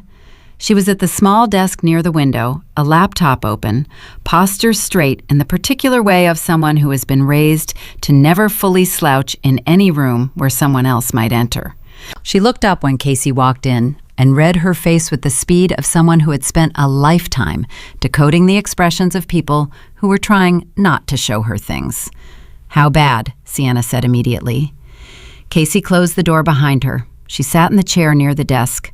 She looked at Sienna directly and said, "Tomas is Carmine Rucci's nephew. He came back to Chicago 8 months ago, and the reason your father has been meeting with those men for 6 weeks is because someone has been very carefully, very patiently building a picture for him that makes them look like allies." Sienna's face was perfectly controlled. "My father thinks they're independent investors." "Your father is being managed," Casey said. "Not cruelly, not softly, just the truth at the correct temperature." Sienna turned back to the laptop. She stared at the screen without seeing it for a moment. Her right hand was flat on the desk. The gesture again, the one that Casey now understood was her tell, the thing her body did when she was absorbing something painful that she was determined not to show in her face. "He's not stupid," she said quietly. "No," Casey said, "he's not. He's grieving. There's a difference." Sienna's hand pressed harder against the desk. A beat, then another. "My mother," she said. "Grief creates blind spots in the sharpest people," Casey said. "Someone identified his and walked right through it." The room was quiet for a moment. Outside, the March wind had picked up. Casey could hear it pressing against the window glass, that low, insistent sound that Chicago wind makes when it's serious. Sienna sat very still, and Casey watched her do the thing that Casey had come to recognize as one of Sienna's truest qualities, the thing underneath all the throwing and the tantrums and the armor. She was processing, thinking, assembling. Not reacting, processing. "They need him to come willingly," Sienna said finally. "Yes. But if he doesn't," she stopped. "They have a backup plan," Casey said, "and the backup plan involves Friday night." Sienna turned to look at her. Her eyes were direct and steady and very, very sharp. "They're going to use me." "That was the plan," Casey said. Sienna held her gaze. Was, Casey confirmed, "because you're not going into Club Nero the way they've arranged it." Sienna's expression didn't change, but something behind it did. A subtle shift, the way a room changes when someone opens a window in it. "Tell me what you need from me," she said. And just like that, without argument, without performance, without the armor fully coming down, but with something beneath it leaning forward, Sienna Moretti gave Casey Rhodes the thing she hadn't been able to give anyone in 4 years. Not compliance, trust. Conditional, careful, earned in 72 hours of accumulated truth-telling, but real. Casey told her the plan. It took 20 minutes. Sienna asked 4 questions, all of them precise, none of them irrelevant. She pushed back on one element, the part involving her car and the route Casey had mapped. And she was right to push back. And Casey adjusted. This was the thing about Sienna that the 6 previous handlers had apparently failed to discover or failed to use. She was not a problem to be managed around. She was an asset, if you were willing to treat her like one. They went to Kenilworth that evening at 7. Enzo met them in the foyer again. He looked at Casey this time with a different kind of attention, more settled, more considered, the attention of a man who had decided to form an opinion rather than receive one. "You're still here," he said, and it wasn't a question. "I'm still here," Casey agreed. He almost smiled. It was the almost of a man who hadn't smiled fully in a long time and had gotten out of the practice of finishing them. "Sit near me tonight," he said, and turned toward the dining room. Casey looked at Sienna. Sienna's expression said, "I told you he liked you." Casey's said, "That's not what I'm here for." Sienna's said, "I know, but still." Tomas was not at dinner that night. The 2 men with assumed first names were not there. It was a smaller gathering. Enzo, Sienna, Casey, and an older man named Father Benizio, who was apparently a genuine priest and not a cover story, who had known Enzo for 30 years and who looked at the world with the particular weary kindness of someone who has heard too many confessions to be surprised by anything people are capable of. During dinner, Enzo talked. He was, Casey discovered, a man who talked freely when he felt safe, and he had apparently decided, for reasons she couldn't fully trace, but suspected had something to do with the fact that she had not tried to impress him, had not performed anything in his direction, had simply been present, that she was safe. He talked about Sienna's mother, about a trip they had taken to Naples in 2003, about the way Elena had laughed at something a fisherman said on the docks, a laugh that had come out of her so suddenly and completely that she'd had to grab Enzo's arm to stay upright. He told this story looking at his wine glass, and by the time he finished it, there was something so naked in his face that Casey had to look at her own plate to give him the dignity of not being directly witnessed. Sienna, across the table, was looking at her father with an expression that Casey hadn't seen from her before. Not the controlled, armored look, not the sharp cognac eyes calculating and assessing. Something younger, something that had been waiting a long time in a very small room for permission to come out. "Papa," Sienna said quietly, "the men you've been meeting with, Benedetto Holdings." Enzo looked up. "I need to ask you something about them," Sienna said, "and I need you to answer me honestly." Enzo set his wine glass down. Slowly. He looked at his daughter with the careful attention of a man who loves someone so completely that he is afraid of them, afraid of disappointing them, afraid of the specific clarity of their gaze. "Ask," he said. "Did they approach you, or did you approach them?" A pause. Father Benicio looked at his soup. Casey kept her hands in her lap and her face still, and her entire attention on Enzo Moretti's face. "They were introduced to me," Enzo said, "by Marco." The name hit the table like something dropped from a height. Sienna absorbed it without flinching. "Marco Belli," she said. 6 months ago," Enzo said, "before he stopped. His jaw worked slightly. "He told me they were independent, good people, that the city was changing and having relationships with new money was smart." He paused. "I trusted him. He'd been with us for years. I trusted him." Sienna looked at her father for a long moment. Then she reached across the table and put her hand over his. It was such a simple gesture, and it cost her so much. Casey could see it cost her. That something tightened in Casey's chest in a way she hadn't expected and wasn't prepared for. "Papa," Sienna said, "Belli was working for them, the whole time." Enzo's face didn't collapse. It didn't break. It did something harder to watch. It went very still, the way a structure goes still in the moment before it has to decide whether to hold or give. Father Benicio crossed himself quietly. The drive back to Lincoln Park was silent for the first 20 minutes. Then Sienna said, "He didn't know." "No," Casey said. "He's going to be angry," Sienna said. "When it settles, he's going to be furious at himself." She paused. "He's going to want to move against them immediately," which is exactly what they'll be expecting, Casey said. Sienna turned to look at her. "So we do the opposite."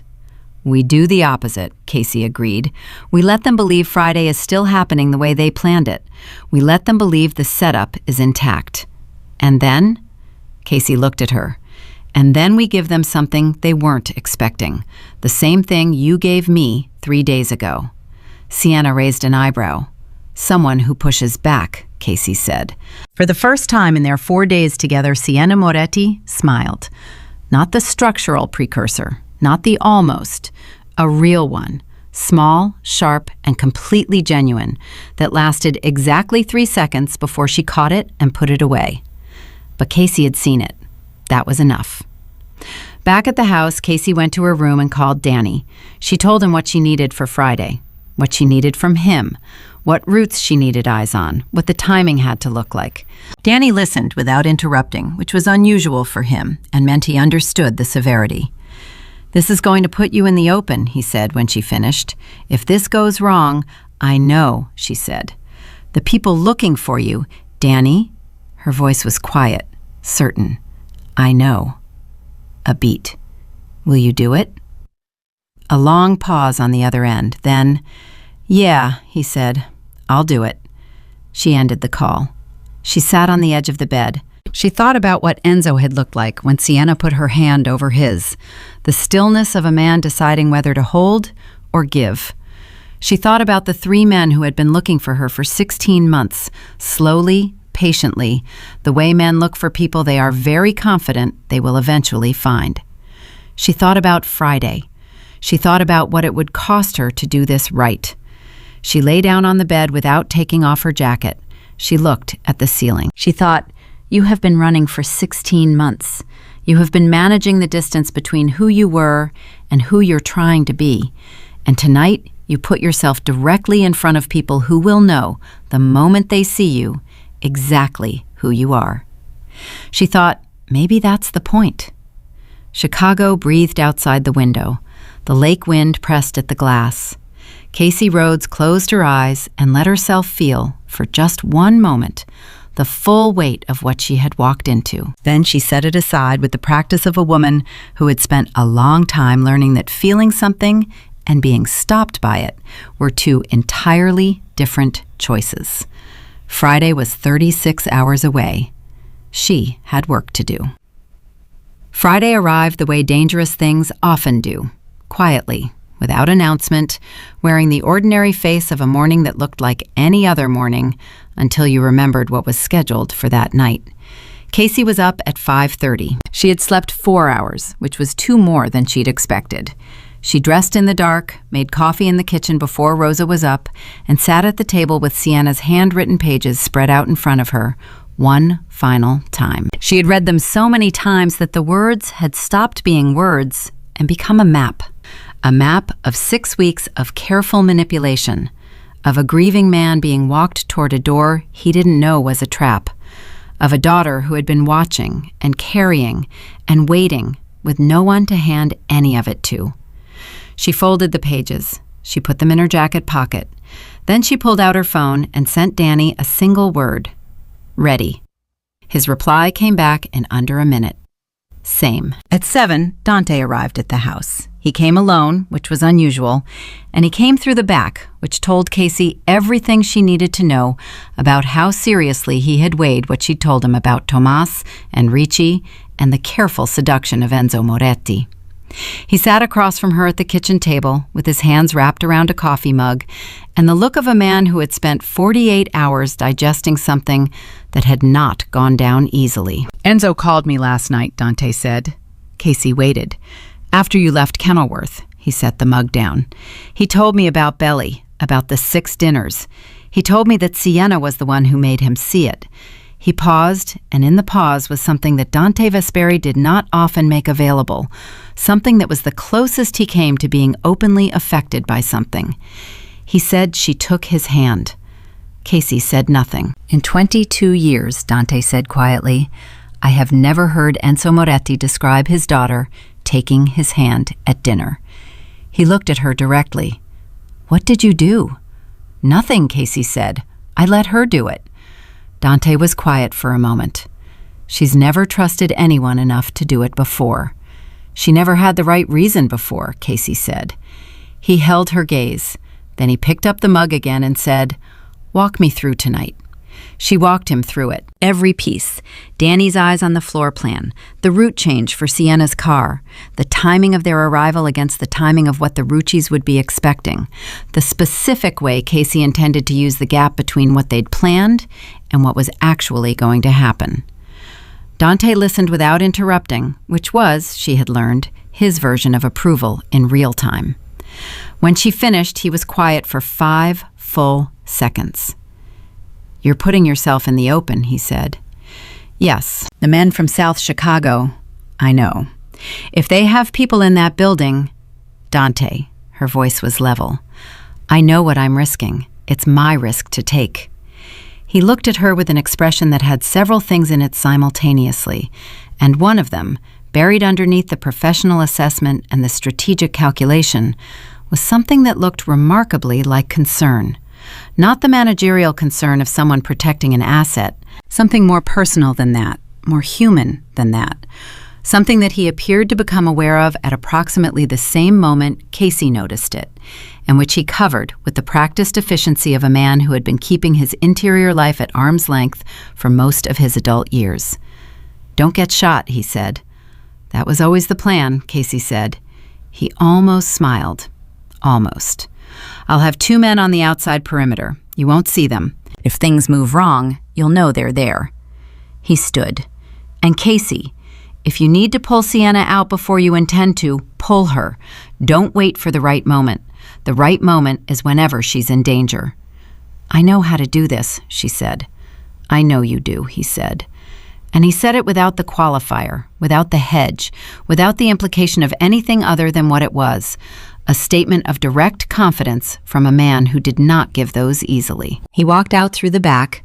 The door closed quietly behind him. Casey sat with her coffee for a moment. Then she went to tell Sienna it was time. Sienna was already awake and already dressed, which meant she had also not slept well and had also decided that showing it was not an option. She was in black, a fitted blazer, dark pants, low heels that she could actually move in, which had been Casey's one explicit request, and which Sienna had honored without argument. Her hair was down. She had the gold ring on her right hand and nothing else.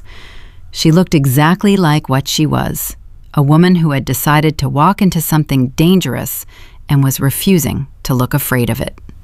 She looked at Casey in the doorway and said, "Tell me it's a solid plan." "It's a solid plan," Casey said. "Tell me the part where it could go wrong." "Any part of it could go wrong," Casey said. "That's why we're going in prepared instead of comfortable." Sienna nodded once. "Okay," she said, and picked up her jacket. They left the house at 9:15 for a dinner that wasn't connected to the night's main event, a deliberate piece of misdirection that Casey had built into the timeline specifically because anyone watching the house would expect Sienna to go out for dinner before a club and would settle into the comfortable expectation of a normal Friday evening pattern. Danny had confirmed 2 vehicles on rotation outside the house since Thursday afternoon.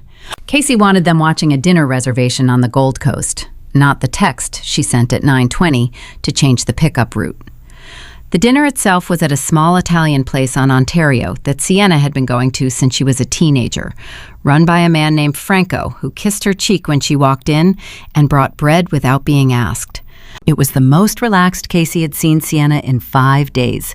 Not happy exactly, not unconcerned, but present in a way that the weight of the last 72 hours had mostly prevented. She ate actual food. She talked about Franco's wife, who had just had a baby, and about the first time her mother had brought her here and let her order anything she wanted, and she had ordered 4 desserts with complete seriousness. Casey listened. She watched the door. She ate the bread. She thought about how this was the version of Sienna that had been here the entire time, underneath the armor and the ashtray and the $3,000 wine. This person, telling a story about 4 desserts, with her chin resting on one hand, and something warm and almost unguarded in her eyes. At 11:15, Franco brought the check without being asked. Casey paid it. Sienna raised an eyebrow. "Dante's money," Casey said. "You're using my family's money to take me to dinner before walking me into a trap set by our enemies," Sienna said. "Yes," Casey said. Sienna almost smiled again. "I genuinely cannot tell if you're the most competent person I've ever met or the most insane." "Both things can be true," Casey said. They left through Franco's kitchen. The car Danny had arranged was a dark blue sedan, registered to a name with no Moretti connection, driven by a man named Victor, who had worked with Danny for 11 years and who Casey trusted with the specific trust you reserve for people who have already shown you who they are when things go wrong. He drove without being told where. Casey had given him the route the night before, and he didn't speak, which was one of his finest qualities. Club Nero on Rush Street was already breathing at 11:30, the particular live hum of a room at capacity, music that you felt in your sternum before you heard it with your ears, the specific pressure of hundreds of people performing a version of themselves that required darkness and volume and the social permission of a Friday night. Casey felt it through the walls before they were inside. She felt something else, too. She had been in this kind of situation before. Not this situation specifically, but the category of it.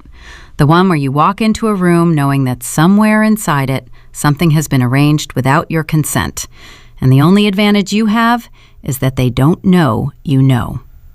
She felt the specific alertness of it, the way it organized her attention, narrowed her focus, brought everything that wasn't relevant to the situation to a sudden, manageable silence. She scanned the room in the first 30 seconds. Danny had given her the floor plan, and she had the floor plan in her head. And the floor plan in her head matched the room she was standing in, with 3 minor discrepancies that she noted and adjusted for in the same moment. 2 exits she hadn't known about, a booth arrangement in the back that had been reconfigured since the floor plan was drawn, and Tomas, sitting at the bar, facing the entrance, with the relaxed posture of someone who is not relaxed and has practiced looking it. He saw Sienna the moment they walked in. Casey was watching for it. His eyes found her immediately, the way eyes find a thing they've been positioned to find, and then moved, professionally, quickly, to Casey. And in that half second of recognition, something shifted in his face, something that was not the smooth, easy expression of Carmine Rucci's nephew at a bar on a Friday night, but something underneath it, something that processed Casey's face with a speed and a specificity that told her, instantly and with complete certainty, that he knew who she was, not as Sienna's handler, not as a Moretti employee, as Casey Rhodes from South Chicago. Her heart hit one hard beat. She kept walking. She leaned close to Sienna's ear. Bar, Tomas, don't look yet. Move right toward the booth near the pillar. Sienna moved right, without hesitation, without looking, without any of the tells that would have signaled to anyone watching that she had been redirected. Casey had told her, sitting at Franco's kitchen table 60 minutes ago, that the most important thing she could do tonight was exactly what Casey said, exactly when Casey said it, no questions asked. Sienna had looked at her for a long moment and said, "I've never done that for anyone." Casey had said, "I know." Sienna had said, "Fine." And she had meant it. Casey put her hand on her phone, texted Danny 3 letters, bar, then the letter T. Danny's reply came in 40 seconds. He's not alone. 2 more, east side of floor and near the secondary exit. Casey looked at Sienna across the small table. "There are 3 of them," she said quietly. Sienna's hands were flat on the table. The gesture. Casey watched it happen and watched Sienna notice herself doing it and watched her choose to leave her hands exactly where they were instead of hiding the tell. "What do we do?" Sienna said. "We don't run," Casey said. "Running tells them the plan changed. We need them to think everything is exactly as they arranged." And then Casey looked at the room, at Tomas at the bar, who was looking at his drink with the specific care of someone not looking at them. At the 2 others Danny had identified, one near the east wall, one by the secondary exit, both positioned with the deliberate casualness of people who have been told where to stand and are trying to make it look accidental. "And then Dante's men come in," she said. Sienna looked at her sharply. "He has people here?" "He has people outside," Casey said. "I need to bring them in." She held Sienna's gaze. "And to do that, I need to give Tomas what he's waiting for. I need to give him a reason to move." "Me," Sienna said. Not a question. "Me," Casey corrected. "I need him to move on me. Because if he moves on me instead of you, it changes the geometry of the whole room." She paused. "Do you trust me?" The question landed between them with the weight of 5 days. 5 days of truth-telling and ashtray putting down and handwritten pages and dinners and a father's face across a table in Kenilworth. Sienna looked at Casey with those direct, burning, cognac-warm eyes and said, without hesitation, "Yes." Casey nodded once. She texted Dante 2 words, "Coming in." Then she stood up, said, "Stay here," to Sienna in a tone that was not a request, and walked toward the bar. She sat down 2 stools from Tomas. She ordered water. She looked straight ahead. She felt him register her with the peripheral attention of someone who has been waiting, and she felt the moment, 12 seconds after she sat down, when he decided to act on it. He leaned over. "You're not from around here," he said, and his voice was smooth, and his accent was almost entirely American, and underneath it was something else, something that knew her. "I'm from South Chicago," Casey said. "You know that." A pause. In the pause, the calculation she had seen in the hallway at Kenilworth, but faster now, and sharper, and carrying a different quality. Not figuring out how much she'd seen, figuring out how much she knew. "You work for Dante Vesperi," he said. "I work for Sienna Moretti," Casey said. "That's not all you do," he said. "No," Casey said, "it's not." She turned to look at him directly for the first time. "And neither is this." His hand moved, fast, faster than the smooth, easy performance of a young man at a bar, toward his jacket. Casey had been waiting for exactly that movement for exactly the last 45 seconds, and she was already moving before it completed, her left hand closing on his wrist with a grip that surprised him enough that the half-second of recalculation gave her what she needed. She leaned close, kept her voice below the music. "Tell your two friends to stand down," she said, "right now, because the men coming through that door in approximately 15 seconds are Dante Vesperi's. And if your friends are still positioned the way they're positioned when those men walk in, this stops being a conversation and starts being something neither of us can control." Tomas went very still. Casey held his wrist. She held his gaze. She did not look away. 4 seconds. 5. The music thumped. The room breathed around them. Tomas took out his phone with his free hand. He sent a text. One text, quick, 3 words she couldn't read. Across the room, the man near the east wall straightened and walked toward the main exit. The man near the secondary exit turned and became very interested in his drink. Casey released his wrist. The door opened. 2 of Dante's men walked in. Not in a way that announced itself, not drawing attention. Just 2 men entering a club on a Friday night, and positioned themselves in the room with the efficiency of people who had been told exactly where to go and why. Tomas looked at Casey. His expression had shed its performance entirely. What was underneath it was younger than she'd expected, and more frightened, and carried in it the very specific look of someone who has been sent to do something by a powerful man and has just realized that the math of the situation has changed in a way they cannot immediately solve. "My uncle," he started. "Your uncle sent you to a room where Dante Vesperi already had coverage," Casey said. "That's not a problem I made. That's a problem he made." She paused. "You're 24 years old. You have options that the men who've already committed to this don't have. I would think very carefully in the next few minutes about which option you choose." Tomas stared at her. His jaw worked slightly. He looked past her at Dante's men, at the room, at the distance between himself and any exit that was now blocked in one way or another.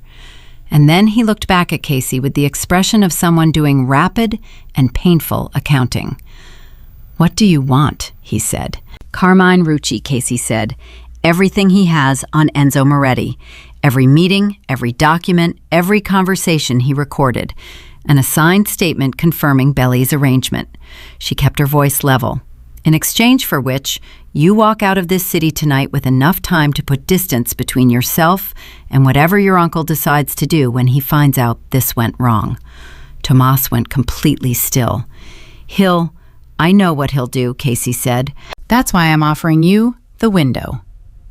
A long moment, the longest of the night. The music kept going and the room kept breathing, and 2 of Dante's men stood quietly in a club on Rush Street, and Tomas Rucci sat at a bar and made the decision that would define the next decade of his life in approximately 8 seconds. "I have copies of everything," he said, "on a drive, not here." "Where?" Casey said. He told her. She texted Dante. Then she stood up, straightened her jacket, and walked back to the booth. Sienna was exactly where she'd been told to stay, hands flat on the table, eyes on Casey from the moment she'd stood up, tracking every second of what had just happened with the focused attention of someone who has decided that watching carefully is the most useful thing she can do right now. When Casey sat down, Sienna looked at her face for 1 second and said, "It worked." "It worked," Casey said. Sienna exhaled. A real exhale. Not performed, not composed, just breath leaving a body that has been holding tension for 90 minutes and has just been given permission to release some of it. "Who are you?" she said, not for the first time, but differently than before. Not rhetorical, actually asking. "I'll tell you," Casey said, "when this is done." "When is this done?" "Tonight," Casey said. "Almost." The drive secured the materials 2 hours later. The signed statement came through on a secure line by 2 in the morning. Dante received both from a location Casey didn't need to know and handled the rest in the way that men like Dante handle things. Efficiently, decisively, and without involving anyone who didn't need to be involved. Carmine Rucci received a message at 3 a.m. that reached him before any of his plans for Enzo Moretti had time to execute. The specifics of what the message said were between Dante and Carmine. What it produced was a withdrawal, quiet, immediate, and complete. The kind of withdrawal that powerful men perform when they understand that the leverage they thought they held has been removed so cleanly that continuing is not a war they can win.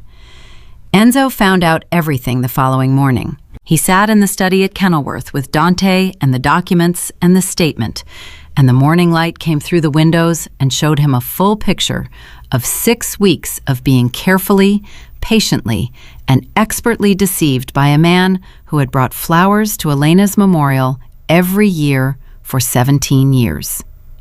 Casey was not in the room. She waited outside with Rosa, who brought coffee without being asked and did not say anything for a long time. Then Rosa said, simply, "You did a good thing." "I did a necessary thing," Casey said. "There's a difference."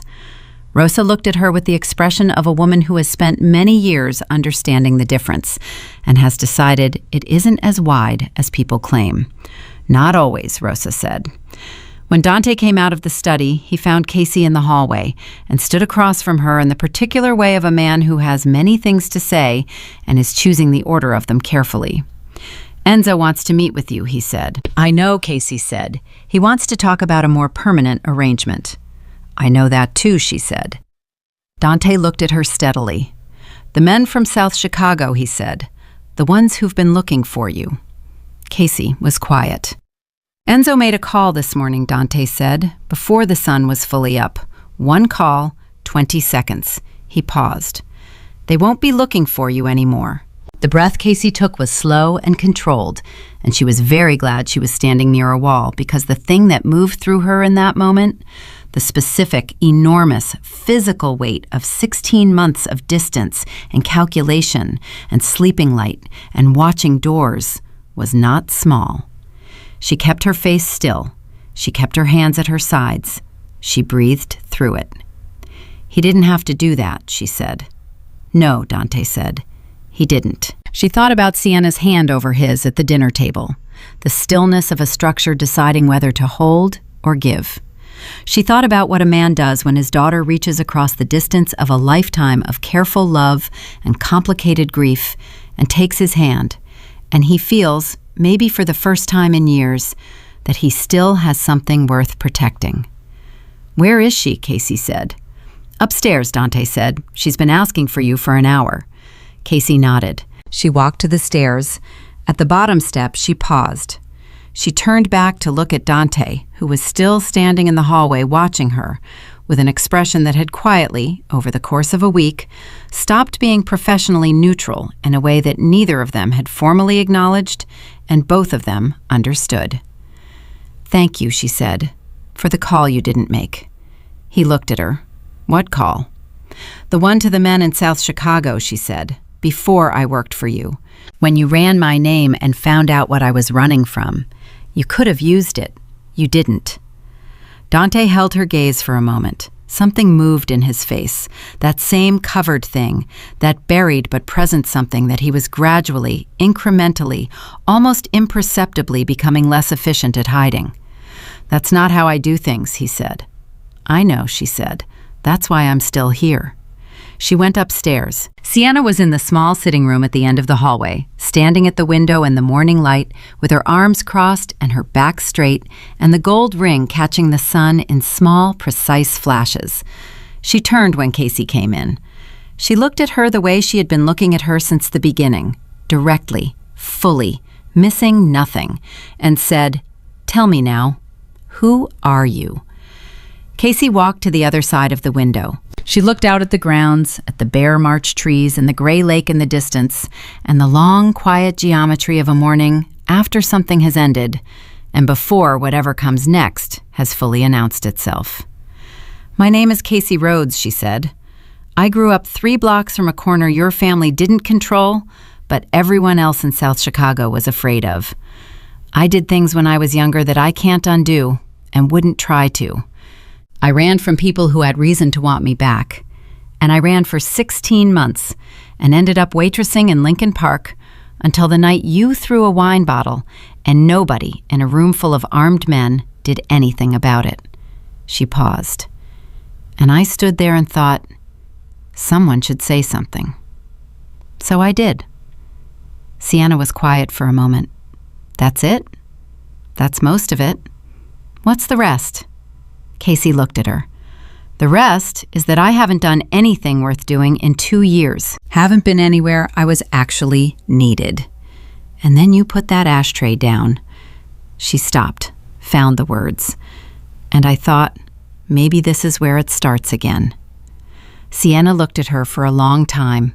The morning light was even and pale and did not perform anything, and in it, Sienna looked like the person she actually was, rather than the person she deployed, sharp, real, complicated in ways that required proximity to understand and patience to appreciate. "You're staying," Sienna said. It was not a question. "I'm staying," Casey said. Sienna nodded. She turned back to the window. "You know what the worst part of all of this is?" she said. "The Ruccis, Belly, my father, all of it? Tell me." "That none of it would have happened differently," Sienna said, "if just one person in this family had been honest with another person in this family about what they were actually afraid of." She paused. "We're very good at running things," she said quietly. "We're terrible at that." "Most people are," Casey said. "We're going to be different," Sienna said. "Not a request, not a question. A declaration, quiet and firm and carrying in it the specific conviction of someone who has spent a week watching what honesty can do when it's handled right and has decided to keep it." Casey looked at her. "Yes," she said, "we are." Outside, Chicago did what it always did, kept going, kept breathing, kept making noise that was sometimes beautiful and sometimes brutal, and was always, completely, itself. The lake sat gray and wide to the east, the city pressed in from every direction. And in a room in Kenilworth, 2 women stood at a window in the morning light. One who had spent her whole life being too much for everyone around her to hold, and one who had spent the last 2 years trying to be small enough to go unnoticed, and discovered, in the quiet that followed a week that had changed everything, that the space between them was exactly the right size for what had grown there. Casey Rhodes had come to Chicago to disappear. Instead, she had done the impossible. She had stayed.